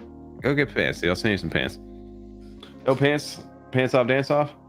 Pants fall down, man. Pants fall down, man. If you play that person in Rocket League, that's me. If you ever come across a pants fall down, man. All right. You're on that team. What are you talking about, Tommy? You're on team. I still am Pants not Fall in Down. that. I'm still in that clan or whatever. Team pants fall down. Yeah. Take it easy, CB. What do you got going on? We'll talk Bees Hive with you all soon. What the fuck is Bees? Hive? The bees? Did you say I don't even know. Bees? Bees. Bees Hive. I don't know about the Bees Hive yet. I don't know what that is. Cool. Maybe we will. Maybe we won't. I don't know. We'll have to take a look at it. I'm kind of tired, guys. I'm kind of ready to wrap it. I think we got Let's wrap it up. we got the whole thumbnail covered, right? It's Monday. Fucking I'm still a little sick. I could use a little bedtime sleep. Little sleepy time. Little sleepy time. But yeah, we'll figure out some game stuff for you guys. Regardless, we'll be here on Thursday at 9 p.m. Eastern. We streaming this on YouTube, or are we gonna stream it over on Kick? Kick and Twitter. I already actually I snuck in Kick tonight too. We were streaming on Kick night as well. Hey, people aren't gonna know. Did you change the title though? Does it still say Game Night? No, it's not. It's whatever we changed it to. No, it doesn't auto change. You got to manually change. It says live no build Fortnite. I told you. We got one viewer, me, baby. Yo, has anybody been to our Kick yet? This is a plug for our Kick. If you guys are over in chat and you guys want to join us on game night, come over to our Kick channel. Here, I'll go ahead and link it for you guys. We're actually streaming live over. That's funny. Plug over there. Go give us some followers. We are gonna start rocking it up on the back end. If you guys are new to this segment or a big P90X fan, this segment's for you motherfuckers. We're gonna go ahead and close out this show. We appreciate everybody hanging out over here in chat. It has been a great Monday night. I don't even know what I sound like anymore. Maybe I'm high, maybe I'm low. Maybe nobody knows, but we appreciate you guys. We will catch you guys on Thursday for game night. Peace, yo, whoa. Get the fuck out.